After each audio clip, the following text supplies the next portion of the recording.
आज भारत और इंग्लैंड के बीच बर्मिंघम में चौथा वनडे, भारत के पास सीरीज पर कब्जा करने का मौका। टीम इंडिया के पास इतिहास रचने का मौका, इंग्लैंड की धरती पर 24 साल बाद वनडे सीरीज जीतने का अवसर। 5 मैचों की सीरीज में भारत 2-0 से आगे। सीरीज का पहला मैच बारिश की भेंट चढ़ा था। टीम इंडिया में हो सकता है एक बदलाव, अनफिट मोहित शर्मा के नहीं खेलने पर उमेश यादव को मिल सकता है मौका। बर्मिंघम में टीम इंडिया का रिकॉर्ड बेहतर, 7 मैचों में से 4 में मिली है जीत। चैंपियंस ट्रॉफी के फाइनल में इंग्लैंड को इसी मैदान पर दी थी शिकस्त। कप्तान धोनी के पास रिकॉर्ड बनाने का मौका, आज जीतने पर वनडे में भारत के सबसे सफल कप्तान बन जाएंगे। धोनी अपनी कप्तानी में 90 मैच जीतकर अजहर की कर चुके हैं बराबरी। धोनी के पास अजहर का रिकॉर्ड तोड़ने का मौका। वनडे में पहले पायदान पर काबिज हुई टीम इंडिया, जिम्बाब्वे से हारकर ऑस्ट्रेलिया दूसरे पायदान पर। आईपीएल स्पॉट फिक्सिंग की जांच कर रही मुदगल कमेटी को सुप्रीम कोर्ट ने दिया 2 महीने का एक्सटेंशन।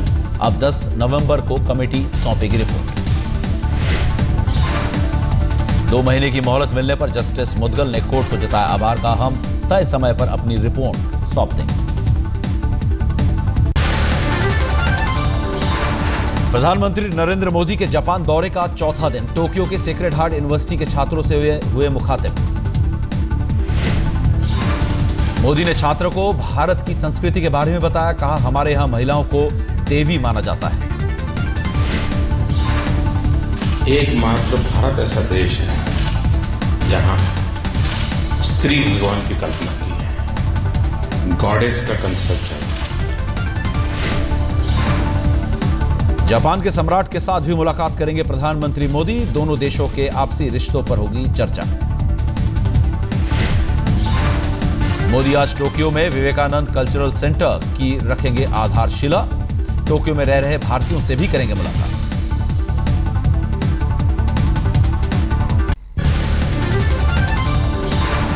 जापान में स्वागत से अभिभूत हुए मोदी, ट्वीट कर कहा शिंजो के स्वागत को शब्दों में बयान करना मुश्किल। दोनों देशों के पीएम का साझा बयान, भारत और जापान मिलकर दुनिया में निभा सकते हैं अहम भूमिका। मोदी ने कहा भारत के विकास और परिवर्तन में जापान निभाएगा अहम भूमिका। एबे ने ली है पूर्ण सहयोग की शपथ। तो मुझे आश्वासन दिया है, एक प्रकार से शपथ ली है कि भारत के इंक्लूसिव डेवलपमेंट में यह व जापान का बिल्कुल नए स्तर पर सहयोग और साझेदारी देंगे। मोदी ने कहा जापान के पीएम ने दिया 2,10,000 करोड़ के निवेश का वादा।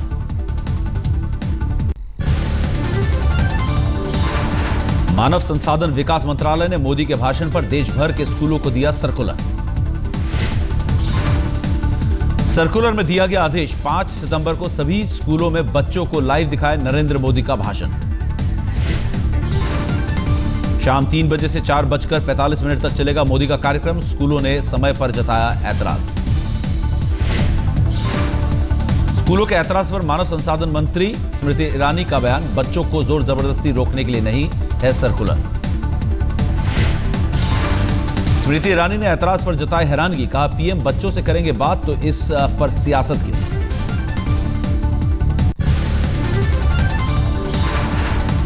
मोदी सरकार के 100 दिन के कामकाज को लेकर पूछे सवाल पर बोली सोनिया, कहा क्या महंगाई कम हुई। 2 दिन के दौरे पर अपने संसदीय क्षेत्र रायबरेली पहुंची सोनिया ने आज तक से कहा आप खुद लोगों से पूछ लो। People have been narrating their problems here with you. What would you call 100 days of this government, a success or a failure? Why don't you ask them? I've spoken to them, but I wanted to know your perspective. Well, I agree with them. You agree with them? Yes. It's a failure? It's a failure? Well, what else can I say? And how What would you... about prices? Have they gone down? You ask them. सोमवार को सोनिया ने रायबरेली में कई इलाकों का किया दौरा, अपने क्षेत्र के लोगों से मिलकर सुनी उनकी समस्याएं। आज सुबह 9:30 बजे रायबरेली के भुईमो गेस्ट हाउस में सोनिया का जनता दरबार। शाम 5 बजे वापस दिल्ली के लिए होंगी रवाना।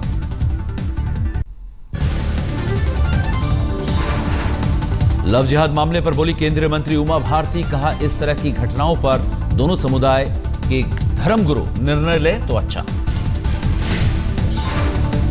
भोपाल पहुंची उमा भारती ने कहा, लव जिहाद जैसी घटनाओं की समीक्षा जरूरी, ऐसे मामलों को नजरअंदाज नहीं किया जा सकता। इस बारे में जो भी चर्चाएं हो रही हैं उसमें ऐसा है या नहीं, इसका एक बार परीक्षण तो होना चाहिए। और मैं ऐसे तथ्यों को हम नजरअंदाज करें, मैं ये भी नहीं कह सकती। अपने खिलाफ चल रहे मुकदमों पर बोली उमा। कहा, मेरे खिलाफ चल रहे सभी मामले राजनीतिक। और इसके अलावा जो केस मेरे ऊपर दर्ज है वो केस सब राजनीतिक है। महाराष्ट्र में एनसीपी के साथ सीटों पर तालमेल से पहले ही कांग्रेस ने शुरू किया चुनावी अभियान। मंच पर दिखी दिग्गजों की मौजूदगी। कांग्रेसी नेताओं ने मोदी सरकार के दावों को बताया झूठा। सीएम पृथ्वीराज चौहान ने 100 दिन को नाकाम बताया। चुनावी अभियान में पूर्व मुख्यमंत्री अशोक चौहान के साथ शिंदे और नारायण राणे भी मौजूद। पार्टी ने विदर्भ को महाराष्ट्र से अलग किए जाने के प्रस्ताव का किया विरोध। बीजेपी का महाराष्ट्र में सीटों को लेकर शिवसेना से मतभेद से इनकार। विनोद तावड़े ने कहा, हमारे बीच कोई नाराजगी नहीं। गठबंधन में कोई नाराजगी नहीं। मैं स्वयं उद्धव जी से मिल चुका हूं, हमारी चर्चा हो चुकी है और ऐसी नाराजगी मुझे शीर्षस्थ नेताओं के बीच तो दिख नहीं रही है। छत्तीसगढ़ में अंतागढ़ विधानसभा उपचुनाव से पहले कांग्रेस की किरकिरी। पार्टी के उम्मीदवार ने वापस लिया अपना नाम, कांग्रेस से हुए निष्कासित। कांग्रेस प्रत्याशी मंथूराम पवार का बयान, कांग्रेसियों को हराने में जुटे हैं, ऐसे में उनके पास नाम वापस लेने के अलावा कोई चारा नहीं था। कि हमारे नेताओं का गतिविधियां ये बिल्कुल चुनाव के लिए तैयारी के रूप में मेरे को नहीं दिख रहा है, जिसके चलते हुए मैं सीधा कलेक्टेड गया और अपना नाम वापस किया। प्रदेश कांग्रेस अध्यक्ष भूपेश बघेल ने पूर्व मुख्यमंत्री अजीत जोगी को ठहराया जिम्मेदार, लेकिन जोगी बोले कांग्रेस की लगातार हो रही कमजोर स्थिति के चलते पवार ने वापस लिया नाम। देखिए, ये बिल्कुल साफ है कि कांग्रेस की स्थिति कमजोर हुई है। कांग्रेस के कार्यकर्ताओं का मनोबल। केरल के कन्नूर में आरएसएस नेता की हत्या पर बवाल। हत्या के विरोध में आरएसएस बीजेपी ने बुलाया राज्यव्यापी बंद। सोमवार को आरएसएस के 2 नेताओं पर अज्ञात शख्स ने किया था हमला। एक की मौत, दूसरा गंभीर रूप से घायल। पाकिस्तान में मचे सियासी भूचाल के बीच आज नेशनल असेंबली का संयुक्त अधिवेशन बुलाया गया। नवाज शरीफ कोई अहम ऐलान कर सकते हैं। प्रधानमंत्री नवाज शरीफ का इस्तीफा देने या फिर छुट्टी पर जाने से साफ इनकार। शरीफ ने कहा, पाक में संविधान का शासन हम इसे तोड़ने नहीं देंगे। सोमवार को नवाज शरीफ ने इस्लामाबाद में बुलाई राजनीतिक दलों की बैठक में सभी दलों ने शरीफ का समर्थन किया।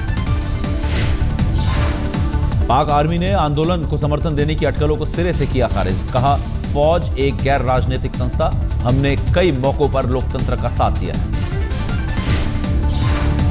पाक आर्मी ने कहा, तहरीक-ए इंसाफ और पाकिस्तान अवामी तहरीक को उसका किसी भी तरह का समर्थन नहीं। अपने समर्थकों के साथ रात भर रेड जोन में डटे रहे इमरान खान। नवाज शरीफ के इस्तीफे की मांग पर अड़े। खत्म हो गई है, आपको दिल्ली में वापस क्यों नहीं जा रहे? इमरान खान ने रात करीब 3 बजे आंदोलनकारियों को किया संबोधित। कहा, हम फौज के मोहरे नहीं। जानते हैं, उनको पता है कि कभी आज तक इमरान खान किसी से कंट्रोल नहीं हुआ। वो अपने नजरिए से कंट्रोल होता है, वो किसी से कंट्रोल नहीं होता। पाकिस्तान सुप्रीम कोर्ट की हालात पर नजर। चीफ जस्टिस ने सभी जजों को छुट्टी रद्द कर फौरन इस्लामाबाद पहुंचने को कहा। रांची लव जिहाद मामले में आरोपी रंजीत उर्फ रकीबुल ने कहा, मेरे खिलाफ साजिश, मीडिया ने मुझे डॉन बना दिया।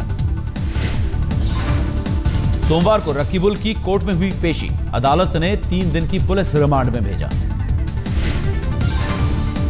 कानपुर लव जिहाद मामले में नया मोड़। पुलिस के मुताबिक पीड़ित लड़की ने 161 के तहत जबरन धर्मांतरण की बात नहीं कही। पीड़ित लड़की का बयान, वसीम को राजा के नाम से जानती थी, लेकिन उसके साथ घर जाने के बाद ही पता चला कि वो मुस्लिम है। पीड़ित लड़की के मुताबिक जब उसने भागने की कोशिश की तो उसे जबरन बंधक बनाया गया।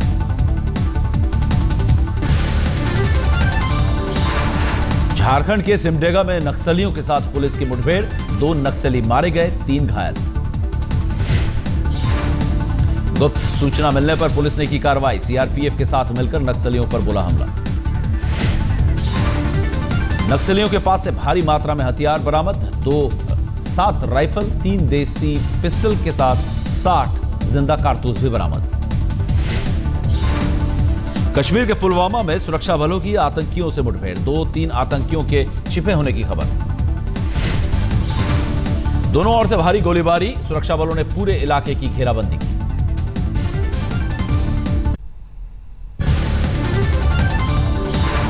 यूपी के बिजनौर में शुगर मिल पर धरना दे रहे किसान की मौत। मिल के मैनेजर समेत 5 लोगों के खिलाफ केस दर्ज। किसानों का आरोप, धमकी की वजह से दिल का दौरा पड़ने से हुई मौत। भुगतान के लिए 70 दिन से धरने पर बैठे हैं किसान। फरीदाबाद में बदरपुर बॉर्डर टोल प्लाजा पर इंडियन नेशनल लोकदल के कार्यकर्ताओं की गुंडागर्दी। कर्मचारियों को टोल वसूलने नहीं दिया। इंडियन नेशनल लोकदल के कार्यकर्ताओं ने टोल प्लाजा पर जमकर किया हंगामा। टोल टैक्स खत्म करने की मांग।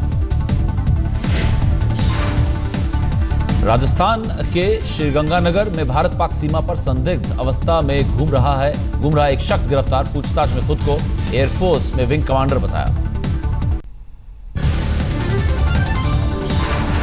गणपति के भक्तों का मुंबई के गोरेगांव में अनोखा चढ़ावा।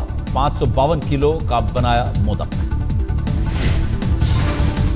मोदक की ऊंचाई 1.8 metre. Limca book of records में दर्ज होगा नाम। विसर्जन के दिन भक्तों में बांटा जाएगा मोदक का प्रसाद। गणपति के साथ मोदक देखने पहुंच रहे हैं श्रद्धालु। दिल्ली के नेशनल मीडिया सेंटर से 10वीं चेतना यात्रा का शुभारंभ। सूचना प्रसारण मंत्री प्रकाश जावड़ेकर ने दिखाई हरी झंडी। 360 शहरों से होती हुई करीब 25,000 किलोमीटर का सफर तय करेगी चेतना यात्रा। नई सूचना तकनीक के बारे में जानकारी देना है मकसद।